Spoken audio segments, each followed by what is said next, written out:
All right, welcome everyone, and thank you for joining us today. I'm Joanna Sutton. I have a number of roles in the entrepreneurial community in Pittsburgh. I'm here today as the program manager for the Western Pennsylvania Veterans Business Outreach Center, also known as the VBOC. And along with that role, I also serve as the director for the New Kensington and Fayette County launch boxes. We are all part of the Invent Penn State entrepreneurial ecosystem, here to serve our community with individuals who are looking to kind of start and run businesses. Today, in particular, this session is dedicated to one of the questions that I hear the most often from the veteran business community, and it's about veteran business certifications. So wondering what it is, how you get it, and more importantly, what doors it can open for you. So whether you have been thinking about this for a while, or you're just starting to explore that potential certification, this is a session that is designed to help give you kind of clear, practical answers and feeling confident about how you might proceed.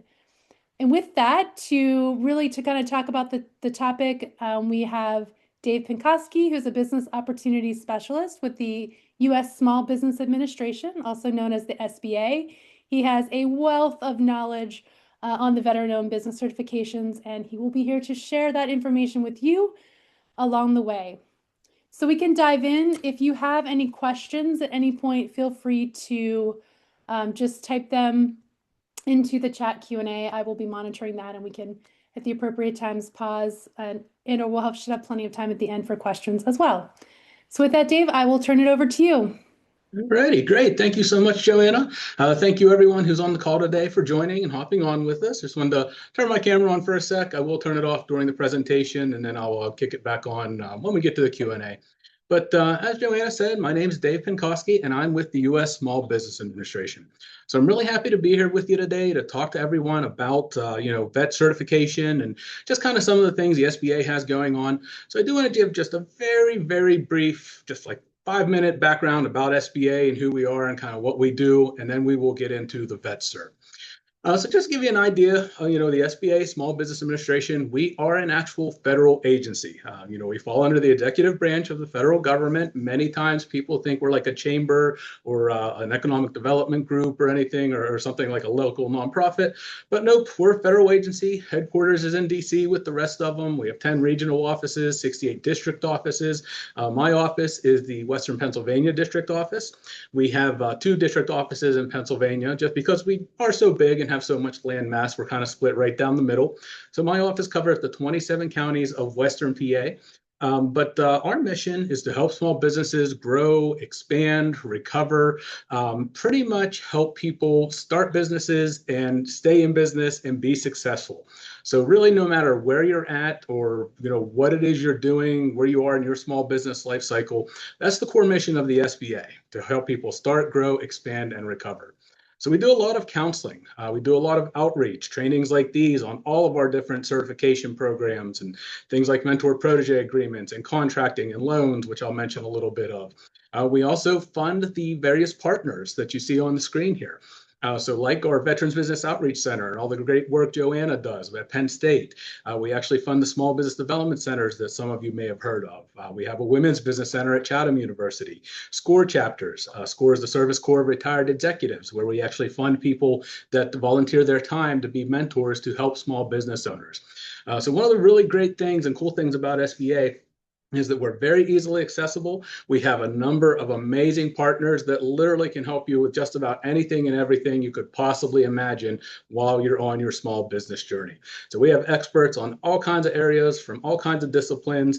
So don't ever feel like you're alone out there. The odds are very good that we have somebody that can help you. All of our partners offer their assistance either completely free or very, very low cost. It's all confidential. So if you need mentoring, general help, work with Joanna. If you need some other specialized assistance, don't hesitate to let us know and we'll get you in touch with the appropriate partner. But we have a lot of great resources that can help you out. So just want to mention our 2 core programs that we do kind of handle internally and that we oversee. SBA loan programs. Probably the most common question we get at the district office is people looking for funding, obviously. We get a lot of grant questions. Now, unfortunately, the federal government does not have grants for small business owners presently. It's been a very long time since we've had those, and it just doesn't happen very often that Congress will authorize those types of things. But it's a really common misconception that we have all this massive amounts of grant money out there to just hand out to people all the time, and that is not the case, unfortunately. But we do have loan programs. So our loans, we have three core pots of money: micro loans, the 7A loan program, and the 504 loan, where you can borrow up to $5.5 million for all kinds of things. Working capital, equipment, real estate purchases are even included, as long as the building or the area that you're buying is going to be owner occupied. Really, you can't use our money for anything like house flipping, or if you're just kind of putting money in buying investment properties to refurbish and resell. That's pretty much the only thing you can't use our funds for. So machinery, heavy equipment, all that fun stuff, we have the various loans that can help you. Our benefits of SBA lending are pretty unique. So it actually helps people that may have a problem coming up with collateral. Maybe your credit's not the greatest. SBA can kind of step in. And how our loan programs work is we don't lend the money to you directly, which sounds kind of weird, but we actually outsource the oversight and day-to-day operation of our loan programs to various lending institutions from all across the country. So if you get what's considered to be an SBA loan, you're actually getting that loan with one of our lending partners, and then SBA guarantees the loan that the bank makes to you. So when that lending partner issues you the loan, your loan is directly with them, but they are more willing and able to be a lot more flexible than a traditional lender, because they know they'll be made whole by the SBA because we're guaranteeing that loan. So it really reduces the bank risk, gives them a lot less of a reason to say no when you're looking for funding, especially as a startup and, when you're new in business and when you're trying to grow and expand. So it's really cool, kind of how the program works. Just wanted to mention that. So obviously, while we're here today, is federal contracting and certifications, predominantly the veteran certification. And I do mention the vet certification, under the contracting umbrella, actually all the certifications, because these certifications exist for the purpose of getting more people into our federal supply chains. That's the really core key thing with all of the certifications. So a lot of times people just want to get a certification for like maybe another level of government, or, a nonprofit or some sort of private sector, commercial sector opportunity, which is fine. You can do that in most cases, but our certifications, are here with the anticipation of somebody wants to sell to the federal government. So you will have to register as if you're going to do business with us, even if that's not necessarily your end goal. So they're very self-serving from that perspective. So I do like to mention federal contracting, especially from a small business perspective.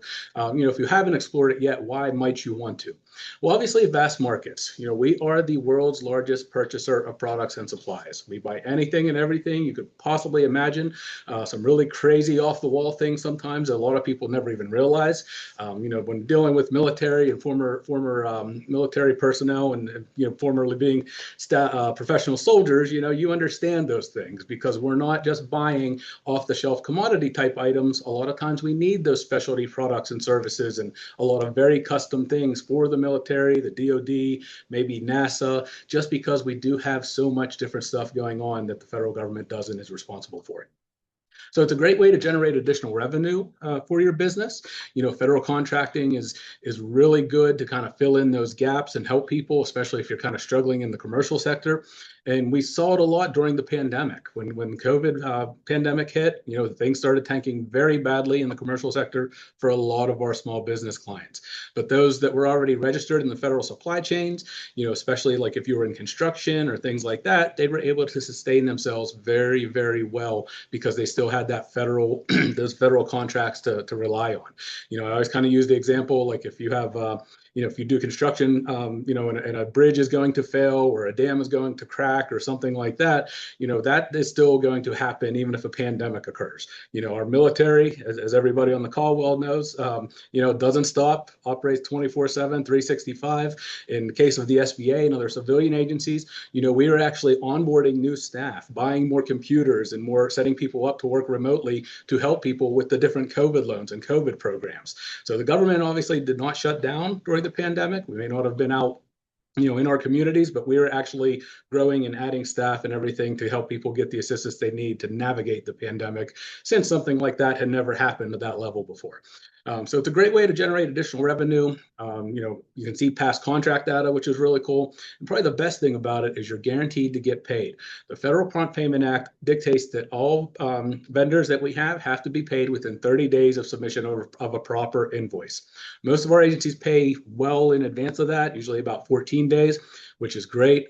We hear from businesses all the time that they're waiting for 3, 4, 5, 6 months on their vendors sometimes, and depending on where they're at in that supply chain, it can be months where you're waiting on money. And it's awfully difficult for a small business owner to kind of keep fronting money, going after more work and trying to, get paid from one job to pay for another. And it's very hard to do that. But we pay quickly, which is really great for a lot of small business clients. So jumping into the Veteran Small Business Certification, just kind of give you an idea of some of the benefits and application. And like Joanna said, we'll talk about the app. I'll pull up a preview of it and kind of show you the actual questions and things. We'll talk a little bit about the documents and stuff like that. But really, to get certified and sort of the key benefit of it, there's a couple. First of all, you get access to set-asides and sole sources at the federal level. So I'm sure many of you are probably familiar with when it comes to government bidding, everything is supposed to be fair and open competition and everybody has an equal chance to pursue contracting opportunities. But if you're certified in one of our certification programs, whether it's Veteran, Women-Owned Program, HubZone, or the 8A program, which is our small disadvantaged business program, we can actually limit competition to where only people that have that particular designation can bid on a contract. So that would be an example of a set-aside opportunity. So say, for example, you're competing against maybe, you're one of 100 companies out there that are bidding on a potential job. So you have 99 other competitors. However, if we look at that and we say, hey, we can meet the rule of two, meaning we can expect competition from at least two of them, and we find that maybe 2 or 3 of them are certified as veteran-owned small businesses or service-disabled veteran-owned small businesses, we can actually restrict that solicitation to where only the service-disabled and the veteran companies can bid on it. So instead of you having 99 other competitors, you actually only have maybe one other competitor or 2 other competitors. So you're still going to compete on a set-aside contract, but it's only going to be against other people with that same certification. And that's one of the mechanisms we use at the federal level to make sure that people that are in these programs are actually getting contracting opportunities. However, in some cases, we can actually take that a step further beyond just setting it aside and making people compete against each other, where we can actually issue sole source contracts, where we can issue a contract to somebody with no competition whatsoever. And it's because they actually have the certification. So it's there's a lot more to it than that, obviously. That's kind of the short version. And it's not an overly complicated process, but it is a little cumbersome, especially on our end, just making sure that the people that are getting the sole sources and set-asides are indeed eligible for them. You hear me talk a lot about compliance and regulatory items and things like that. And we do have to make sure we maintain program integrity across all of our certification programs. We have some people that try a lot of really interesting things to kind of get into certifications, especially if they're not eligible for them. So we're very cognizant of that at the SBA. We are the watchdog entity for the other federal agencies and making sure that people that are in our programs are actually getting benefits from them and belong in them. But you do get assistance from other federal procurement experts. You'll work with me or another business opportunity specialist directly on a lot of different things. You can leverage your certifications for things like joint ventures or mentor protege programs, where we can help you get hooked up with other companies that are more experienced. And in exchange for training you and kind of showing you the ropes and bringing you up to the speed so that you can be a successful small business vendor and a experienced government contractor, they can actually work with you on certain contracts because you have your certification. So like that set-aside example I gave earlier, they could actually be a subcontractor to you, and they get to benefit from working with you on that job on a contract that they would never otherwise be eligible for because you have the certification, and they will train you as kind of like a reciprocity type thing. So it's pretty cool how that works. And also priority access to federal surplus property. So once you're certified into one of our programs, federal government has a lot of stuff, right? A lot of equipment and all kinds of different things. And what'll happen is a lot of that, sometimes those things eventually either maybe reach the end of their useful life for our purposes, but they could be perfectly fine, well beyond what we needed it for. Sometimes we have brand new equipment and stuff that we buy and for whatever reason just never gets used. And what happens is we will actually, through our federal surplus property program through GSA, we have agreements with all 50 states where there will be a person for each state that will help us get that property out to people in our certification programs. So it's a donation-based program where the federal government will donate this equipment to you or whatever it is for free. And if you're certified, you can have access to that type of stuff. And there's all kinds of things. I mean, I've seen kitchen equipment go through there, like big industrial ovens, heavy machinery, you name it, it's probably been procured through the federal surplus property program. So there are a lot of rules and restrictions again with that, but it is a really neat feature of having a certification at the federal level and something we try to do to help, people and everything in their business. And when you actually apply for the certification, you'll do that nowadays at certifications.sba.gov. Some of you may have heard before a website called Certify or some other different sites, wsb.sba.gov. Up until about 2 years ago, for all of our 4 of our certification programs, we had multiple websites with multiple logins and multiple data uploads and things like that. So it was very difficult for people that were trying to go after multiple certifications to go to each site, pretty much redo and refill out the same application 2, 3, 4 times. So if you were, say, a woman-owned veteran business and you were in a hub zone, that's 3 potential certifications that you wanted to apply for. And you had to go through 3 separate processes. We had separate review teams. Everybody operated in a silo. It was very difficult to navigate. So about 2 years ago, probably closer to a year and a half, I guess, be 2 years this October. But we consolidated all those into the new certifications.sba.gov website called My SBA Certifications, where all of our certifications are now housed in one portal. So if you do want to pursue multiple certifications, which is completely okay, and we encourage that whenever possible, we always tell our clients, take advantage of all the certifications you may qualify for. You never know which one's gonna help lead to some work and some good business for you. You can actually go in now, you do one application, and our system will help you select the certifications you're eligible for, and it will actually send that out to the group that's actually going to review it. There's no more bouncing around on your end trying to figure out, oh my goodness, who do I contact? How do I do this? Why do I have to do this 2, 3, or 4 times? We eliminated all of that extra hassle. So it's a lot more streamlined. The certification system has been working fairly well. A couple of little hiccups. It's not entirely finished yet. So we do have it open up for applications. That part is done, but we do still have some new updates and things and some new features that are being added to the portal as we speak. So we hope to have those finalized sometime this summer. That was the last estimate I got from headquarters down in DC, but we're looking forward to that once that gets finalized. But to actually start the application, first thing you got to do before you jump into the MySBA certifications and start filling it out or anything, you want to make sure you go to sam.gov. And I have another slide on sam.gov, which I'll go do after this one. But just wanted to mention the eligibility requirements because SAM plays a big role in eligibility for our certifications. And it's kind of step 1 for everything we do. But eligibility requirements for the vet cert, as we call it, you have to obviously be a veteran or service disabled veteran. You have to be considered a small business as defined by the size standards for the SBA. So we are the agency responsible for determining what qualifies as a small business and what doesn't. So SAM actually has our SBA size standards built into the SAM database. SAM is called the System for Award Management. It's our federal vendor identification system. And pretty much if you're a small business, large business, doesn't matter, whatever, nonprofit, if you want access to federal money of any kind, whether it's through a grant, if we were to have something that you'd be eligible for, certain business loans that we have, government contracts, obviously, you have to be registered in sam.gov. And I'll talk a little bit more about that, but SAM will actually dictate whether or not you're going to be a small business and eligible for our certification programs.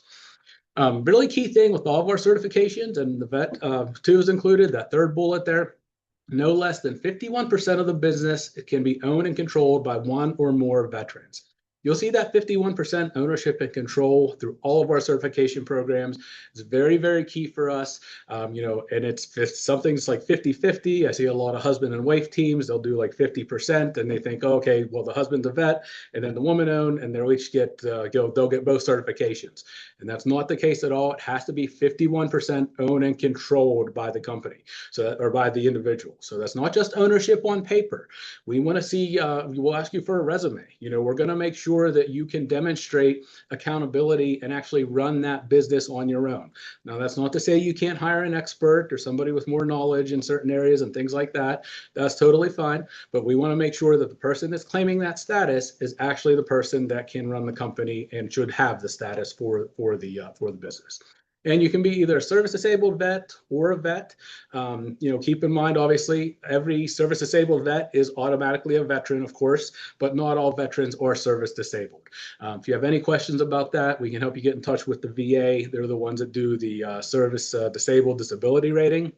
There's really no major difference between the two from the federal perspective, except that I will say there is more preference in some cases given to service disabled vet as far as contracting goals. So for example, veteran owned small business, see more like a 3% goal. Service disabled has a 5% goal. So you're not losing a whole lot if you're not service disabled. You can be service disabled in the vet cert certification with a 0% disability. Zero is a number, and it sounds kind of strange to say, but if you have a disability brought on by your service that maybe doesn't necessarily reach the level of debilitating you in any way that would qualify you for VA benefits, but the VA looks at you and says, okay, yeah, you have an issue that was probably brought on by your military service, but you're managing it okay. It's not actually harming you in your day-to-day life. You're totally fine and functional. You could potentially get a 0% disability rating and still be eligible for service disabled designation in the program. So just wanted to mention that. It's a little weird sometimes. People kind of get iffy about that, but just want to explain that for you. So as I said, for the certification, before you do anything else, before you go to MySBA certifications or even start trying to identify what documents you need or any of that stuff, you have to register in SAM.gov. SAM.gov, as I mentioned, is step one. It's the vendor database for everything that we do, and it's the starting point for virtually all federal programs. And you want to do this first because once you get to the MySBA certifications portal, as you see when we get to through the app here, the MySBA certification system and SAM actually talk to each other. So one of the first things you'll do when you get to MySBA certifications is you'll have to enter in what's called your unique identity identifier, your cage code, the information that you'll get from SAM, and then MySBA certifications will pull your data from SAM.gov and preload it for you into the system. So where a lot of people get stuck is they go straight to the MySBA certifications. It'll tell them, hey, you need a SAM record. They'll go to SAM and they'll start entering their information and it won't be complete. Or one of the things that happens is people will enter in different information in SAM.gov than they start to do in their profile for MySBA certifications. And what I mean is they'll use maybe a fictitious name, or maybe your company is ABC Corporation, and that's what they'll spell out in SAM.gov. And then they'll get to MySBA certifications and they'll put ABC Inc. And the corporation versus the Inc., that doesn't match. The system will lock you out. It's a royal pain in the butt to get fixed. So my advice is always, number one, start in SAM. Make sure you enter everything properly in SAM.gov first. Once you go through the SAM process and you have your cage code in hand, then go into MySBA certifications and make sure you enter your information exactly as you entered it in SAM.gov. So the SAM registration itself only takes most people about 30 to 45 minutes. It's not too terrible. It's even a lot more streamlined than it used to be. At the very beginning of the SAM process, you'll be issued what's called a unique entity identifier, or UEI number for short. Any of you that have been at this for a while or may have heard of it before, we used to use DUNS numbers that were issued by Dun & Bradstreet, but we did away with that in 2022. So we don't use the DUNS number anymore. Everything starts with that UEI. If you already have a unique entity identifier, you can actually log into your record and it'll be able to start your SAM registration fairly quickly. If you don't have one, it'll take about 5 or 10 minutes to set up. You'll be issued your UEI at the very beginning of your SAM registration. So it's not terribly difficult, just takes a couple of steps, but the system's pretty good about walking you through it. And we do have have some partners that can help you that are SAM experts that will literally come out and sit with you and help you work through this and everything. So it takes, again, about 30 to 45 minutes to complete your SAM application. Once you complete SAM and click submit, it will take a few weeks for you to be finalized in the SAM portal. SAM has typically anywhere from a 14 to 30-day processing time. It can go a little shorter. I've seen it be as high as 60 days in the past, just depending on the volume of applicants and people they have at sam.gov. At the end of that, though, once SAM goes through all its checks, you submit it, you'll say, okay, your SAM application has been submitted. You already have your unique entity identifier. At the end of that, say it takes 30 days, SAM will come back and say, okay, you're now officially recognized in SAM. And at that point, you'll be given what's called a commercial and government entity code, or CAGE for short. And the CAGE code is your unique 5-character alphanumeric identifier. You get that at the very end of your SAM registration. Once you have your CAGE code, that's when you can go to My SBA certifications and actually start your application and log in there. So it can take a little bit of time, again, to get your SAM record active and everything.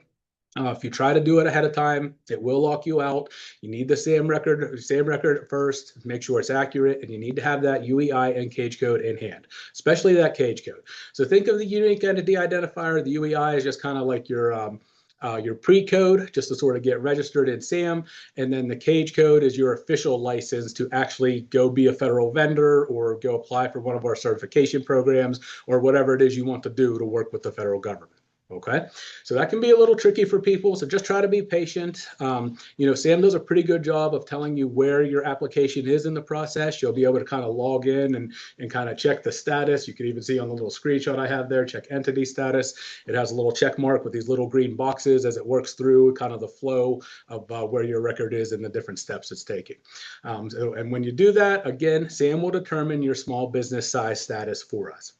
Now, kind of the general rule of thumb is 500 employees or less, which for a lot of businesses, that's a lot. Many of our clients are very, very small, and you don't have to be a huge firm at all to participate in federal contracting or anything like that. We have a lot of tremendously successful firms that do a lot of great work at the federal level with 2, 3, 4 people, 1 or 2 in some cases. So it's definitely doable. But that's important because obviously all of our programs at the SBA are, of course, small business programs. And how we determine small business size status, and again, this is all built into sam.gov, so you don't necessarily have to know this, but sometimes people like to understand it. Just give you a little background very quickly. We look at 2 things. First thing we look at sam.gov or on SBA size standards is your NAICS code. NAICS are North American Industry Classification System codes, and those are your industry identifier. All industries have one. It identifies, what do you do every day? Are you construction? Are you in finance, computer software? Do you fly drones? All kinds of different things have a NAICS code. So it just identifies your industry.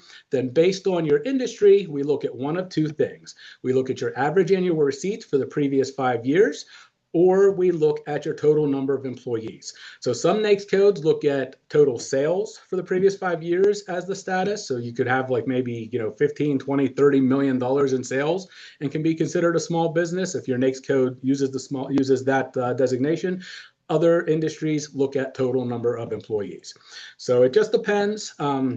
There's really no kind of one way or another, but it's very easy to find that out. We can help you identify that. I'm sure Joanna can too. We even have some neat little things on the system on sam.gov and on sba.gov, I should say too, where you can go and do like a little kind of pre-check by you entering in your business information. And we even ask you that in the My SBA certifications application once we look at that. So after you have that CAGE code, that's when you can actually go to My SBA certifications at certifications.sba.gov to actually start the app.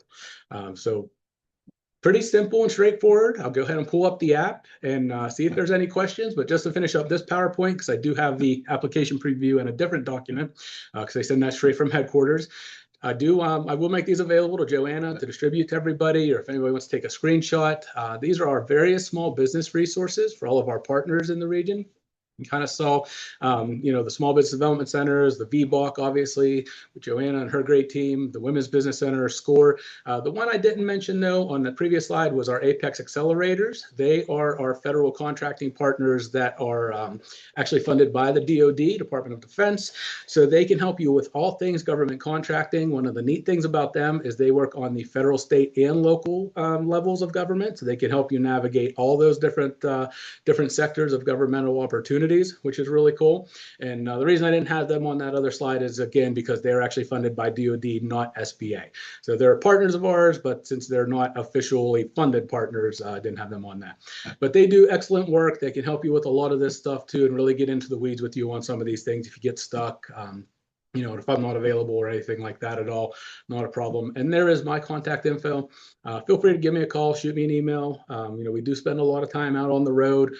27 counties is a pretty big territory, and we have a very small team here of 4. So, don't ever hesitate. If you can't reach me and you need an answer on something a little more quickly, feel free to always email us at wpainfo@sba.gov. All of our staff members have access to that general mailbox, and we check it daily and actually constantly throughout the day. So we always have somebody around looking at that. But most of it, we're mostly able to get back to people within a day or two at the absolute max, usually same day, but occasionally it might go a little longer. But that is it for that. And I'll be happy to take any questions. And while I go ahead and pull up the actual application preview. Joanna, so do we have anything? I do not see any questions at the moment. I'll keep an eye out. All righty, sounds good. Cool. All right. So before I start going through this, I'm going to do something a little easy here, just kind of show you how easy this is to get to. So we're going to go to Google. Oh, got maps up there, my bad. And if you actually just type in my SBA certifications, we'll take you right to the website, and it'll come up. Make sure you're on the certifications.sba.gov. I like to show people that sometimes if you go to sam.gov or if you Google sam.gov or mycertifications.gov, it will take you a third-party website. There are people that will try to charge you money for these things. All of our certifications and registrations are completely free at the federal government. So make sure you do not end up on a third-party spoofed website. Always look for that .gov at the end. So good, whenever you use Google or Chrome or whatever you're doing, make sure the site you're on ends in .gov. So you want to make sure you see that logo. A lot of times we'll say an official website of the federal government, of the U.S. government right here. Make sure you see those banners so that you know that you're on the right place. So this is my SBA certifications, the portal at certifications.sba.gov. So I mentioned some of the little kind of pre-things we have, like should I apply? You can actually work through this if you want to. Do you own 51% or more of your business? Yes. Are you claiming social disadvantage? We'll actually look at your NAICS codes. Remember I said your NAICS and everything, so make sure you know your industry. You can plug that in. That'll tell you whether or not we even buy what you sell and to what level. Now, again, if you're not worried about being a federal vendor necessarily, that probably won't matter as much to you. You can still get certified. But like I said, these are, for us to get more people in our supply chains. We'll take a look at your readiness, make sure you're generating revenue. Do you have a track record of delivering quality products and sales? That's a big one for us. One of the things that's really difficult for people to understand sometimes is we never want to be anybody's first customer, right? So we want to make sure we have the best small businesses, people with good track records, proven sales history. So if you're not quite ready, if you're a startup, you're not quite ready for the federal level yet, work with your Apex Accelerator, work with Joanna, explore some other types of opportunities with other levels of government that'll help you, build your resume and build your past performance history and things like that. But you can just kind of go down through there if you want to see if you even should apply. Very quick, it'll spit out those questions that are answered for you within about 2 minutes. It's super short and simple. But I always like to have clients go to the prepare for application when you first go on here, before you even log in or try to sign up. And again, when you do, it will pull information from Sam, which you'll see. But we actually have the application preview right here under this prepare section. So you can download the full application of what you'll actually fill out and see the screens before you even get to them. So you'll know exactly how you're going to answer everything, exactly what you're going to have to do. So you don't have to do this all at once. Keep in mind, both SAM and with the MySBA certification system, you can do this in pieces. You can add things here and there, but it is a lot cleaner if you have an idea of what the application is going to look like, what sort of questions they're going to ask you. And we give you all of the document lists right up front. So you can gather your documents and kind of get a feel for what exactly is it that we're going to ask you for. So for example, if you're a partnership, it'll kind of take you to this, and it'll show you citizenship, what documents you need, birth certificate, passport, so on and so forth, ownership and control, and the type of business you have, depending on how you're structured, will dictate what documents you need to send in. So we have that there with those little check boxes. So obviously, if you're an LLC, you're going to need your articles of organization and any amendments. But if you're a corporation, you won't need that because you're going to have bylaws and so on and so forth. So it's very easy to kind of look down through, get an idea of what you're going to look at and what you're going to need. It's not bad. It's really not. So don't be intimidated by this or anything. It used to be a lot more. So when I say it's not bad, I'm basing this off of, my years and years of experience people with this before I ever went to SBA, when I used to work in industry and things like that and award contracts and help people with these certifications. We used to ask for a ton of information. So it's been streamlined down to the core things we need. Now we do expect you to have these documents, okay? Now, before you used to be able to do a letter of explanation, if there was something you couldn't provide for some reason, we would allow people to say, okay, give us a detailed reason as to why you don't have this. We may still do that on occasion. It's up to the review team and what document exactly it is, but we do anticipate these days that everybody's able to give us everything we're asking for, just so we can make sure, again, that we're able to maintain that program integrity and, you are who you say you are and that you're actually eligible for our certifications. So just wanted to mention that, but you can very easily see what documents you need. And if we go back to the application preview, and I have this on my hard drive already, but if you just click that, you see this initial application preview button here. Give it a click and it will download for you and it'll open right up. And again, this is the actual application itself. So we'll just kind of go through this a little bit. I'll show it to you and then I'll be happy to take any questions, concerns, whatever you may have, and we'll finish up. So it's just a fairly simple and straightforward questionnaire, really. Once you identify your documents, you have your SAM record all ready to go. It's even going to have the should I apply button built right into it. So you can do that beforehand, or if you want to do it once you're actually in here. Citizenship, are you a veteran? Of course, there's that match we talked about whether or not we buy what you sell, the questions about generating the revenue, eligibility. Are you under financial limits? Some of these may or may not apply depending on what certification you may look at.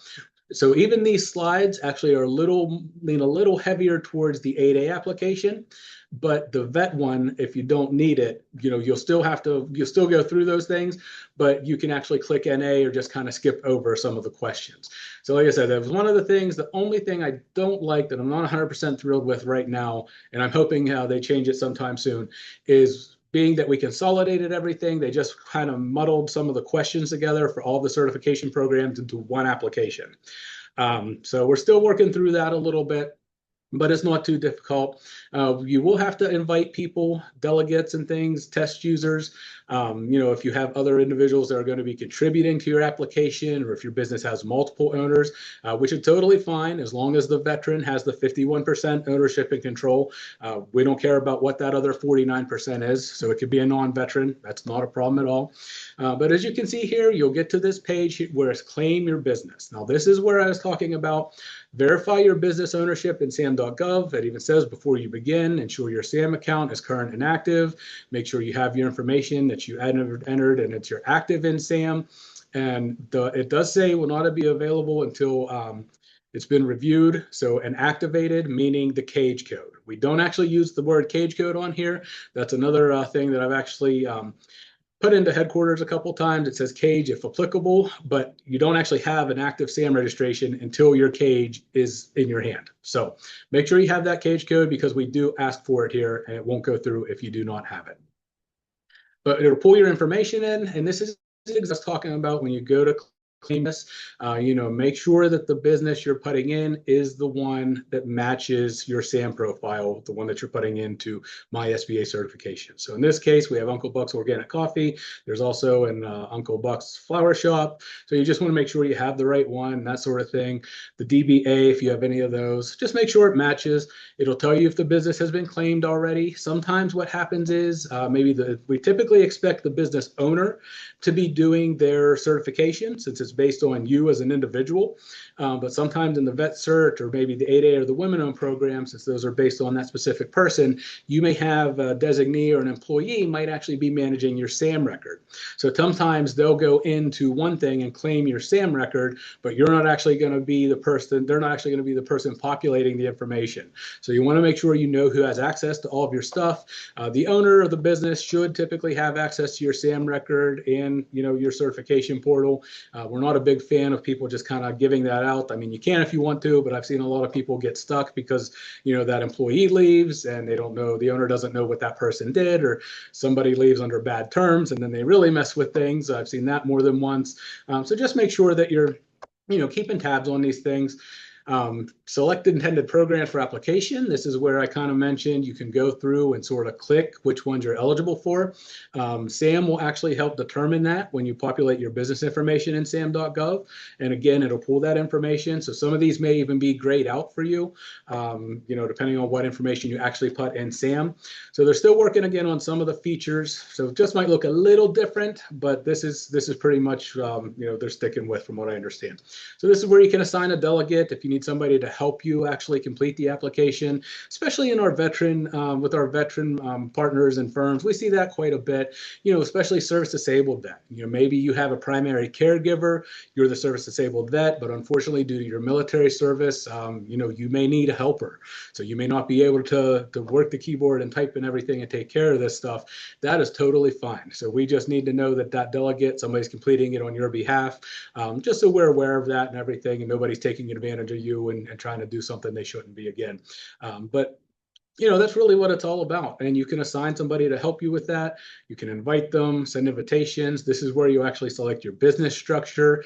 Again, depending on what type of business you are, you're just looking for common information, name, social number, are you a legal citizen, that sort of thing, ownership percentage. That's really it. I mean, it's nothing too terribly difficult, and it goes kind of fast once you start populating the info. Some of this, again, will be pre-filled out for you when you actually pull it in from your SAM record. So depending on how robust that is or who the person is that actually did your SAM record, could be some variances. It might go a little quicker. Eligible programs, this is just kind of like a little bit of a blown up screen of what they are. It gives you a little more information. For further details and step-by-step guidance, this will link you straight to our websites and your portals. You can always call me if you have other questions or need help figuring that stuff out. That's not a problem at all. We have this little kind of tracker for you so you know what sections you did. If you're going after all programs, you can do that. If you only want to go after like maybe 8A specific, or if you're looking at different business relationships, do you have any familial involvement with the 8A program, things like that? Do you have any federal people that work in your family that are certain levels of federal control or things like that? Just because we do have types of contracts, we want to make sure that there's no favoritism or anything like that going on, ownership details, or anybody taking advantage of or abusing a relationship that they shouldn't be, because unfortunately those things happen. We're really big on compliance at the SBA, and we see just some really crazy things sometimes. And I always say if people would just do things the right way and go after what they're qualified for, they would probably still be successful, but they spend so much time and energy trying to get around our regulations instead of just doing what they need to do to knock these things out. And again, I'll skip over this, but this is just kind of the 8A specific stuff. We do have some different requirements for 8A as far as net worth and different thresholds and things. The woman-owned small business is a little unique as well, where we actually not only certify people directly at SBA for the woman-owned program, but we actually have 4 approved third-party certifiers that you can go through. So some women-owned small businesses, they have more options, especially if you belong to any of these 4 organizations, but they do charge a fee for their certification. But if somebody chose to go that route and actually pay for their woman-owned status, they can upload their certificate straight into our system, and they won't have to go through a full application again since they've already done it with one of those entities. So you'll see some things like that in there. Again, just as because everything's consolidated into one, but it's not too difficult. It's just a matter of working through the screens, filling everything out completely, making sure there's that question about the federal employee at a GS-13 or above position, just for contracting type of things. You can kind of see the flow here. Let's see if I can make that a little scrolling. Oh, went the wrong way. Individual control ownership. You can see kind of individual questionnaires, program selection, and then the next one we'll get to is the document upload. And this is where you'll get a few more 8A questions here, even more than I even realized. Document Center. So this is the important one of where you'll actually upload your documents. You'll get to the point where you can see add new over here or edit, and it's really just a matter of putting the right document into the right box. The two biggest reasons that people don't get certified, honestly, is they just don't give us what they need, or they give us what they think what we need, but they don't put it where we can find it, or they label it something kind of goofy. Just use clear, concise names on your document uploads and make sure you stick them in the right box. What happens is sometimes people don't give us stuff. There's this sort of this overall general thinking of, oh, it's the federal government. I don't want to give them that. And then we can't find the documents, or they mislabel things. And we'll look. I mean, our review teams are pretty good. They'll try to find these things, but if something just isn't making sense, or we can't find the right item, we will come back to you and have to kick the whole application back. Then it makes people mad. Then they have to go back, and that's how you kind of end up in these weird loops about, oh, what do you want? What's going on? So just try and be clear and concise, and do it right the first time. I mean, that's really all you have to do. Just pay attention. Again, our Apex Accelerator team, more than happy to come out and sit down with you on this. Make sure you have all the I's dotted, the T's crossed, that everything is actually in the right spot in the certification. For your firm dashboard, once you get to that point and send it in, we do have a countdown calendar about how long your initial application should take.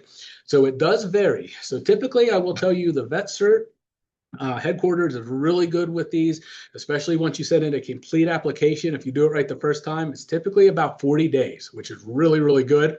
8A, Woman Owned, and Hub Zone, since we do get into some other things that are a little trickier, especially in the 8A program, it can easily be 90, 120 days or more in some cases. But they have currently the vet, and I will say the Hub Zone actually are both around 40 days. So they're crushing those. They're getting those out quickly, and everything, those approvals and all that sort of thing. And really, as long as you give us everything, there really shouldn't be any major reason or anything that would make you be denied. So just keep that in mind. Really, the only things that come up sometimes is occasionally somebody may have an operating agreement that doesn't make sense. Or, and a great example actually happened in the vet program a few years ago. I have a client who, service disabled veteran, wanted to get veteran certification, and he's 100% own and control of the business and everything. But when you read on all his records and all that, except when you read his operating agreement, it actually said his sons had some ownership stake in the company, and it said his sons could outvote him. So when you looked at it and added up the totals, each of them had 33.3% voting rights. So I'm sure when his attorney did that, he just, used a formatted thing that he's used a million times and nobody ever caught it. But when he applied for the veteran certification, his two sons, one who was 19 and one who was like 18, and both publicly labeled themselves president of the company because, obviously it sounds cool to be in college or high school and be like, yeah, I own this business. So on their Facebooks, they're saying, yeah, that they were both president. So you had three people publicly presenting themselves as owners of the business. Then when you read his operating agreement, it says his sons could outvote him with 66.6% versus his 33%, and they could actually control the outcome of the company and the direction of the business. So we need to make sure stuff like that doesn't happen, because we're going to go by what's on paper, what's going to legally hold up in court, not by, obviously, no, he's like, oh, my sons would never do that to me, that sort of thing.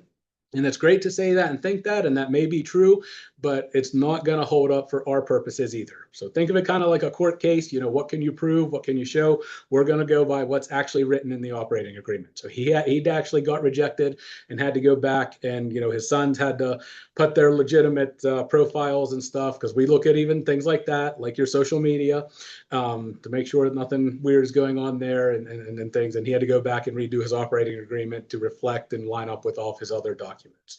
So just be cognizant of stuff like that. It does happen, but for the most part, it's just a matter of working through it, entering the information, and giving us what we need. So with that, and finally, we do have a messaging center in there. Saves from people having to check emails and stuff all the time. So the review team, if they do have a question, they will typically send you a letter or send you a message through the messaging portal. But that is pretty much it. So if there's any questions, I'm more than happy to answer it. If anybody has anything else about SBA, if there's no specific questions, happy to answer those too.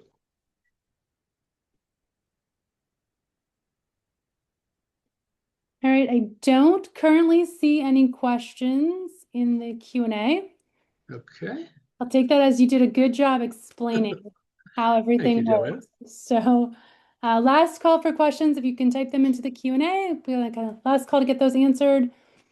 Hopefully you have a much more thorough understanding of how veteran certifications work, what you need to do to get one, and ultimately how it can help you open doors in your business. All right, still no questions. So with that, I thank everyone for joining us today. And again, if you need support, you can reach out to myself. Just Google VBOC at Penn State. It will get you in touch with me for one-on-one counseling and consultation, and Dave is always available for questions as well. Thank you, and everyone enjoy the rest of your afternoon. Bye, guys. Thank you. Wait, I did get a question. Oh, okay, it says, if you are a startup and don't have any sales, can you still obtain certification? Yes. Yes, you can still get certified as a startup. The only certification you can't get as a startup is 8A certification. We do have a minimum 2-year in business rule for that one before you get into 8A. And again, it works a little differently. But for the veteran certification, woman-owned, you absolutely can. You just won't be eligible for federal contracts right away, but you can absolutely get certified and build that into your branding and things as you're kind of growing and getting started. All right. Any other questions?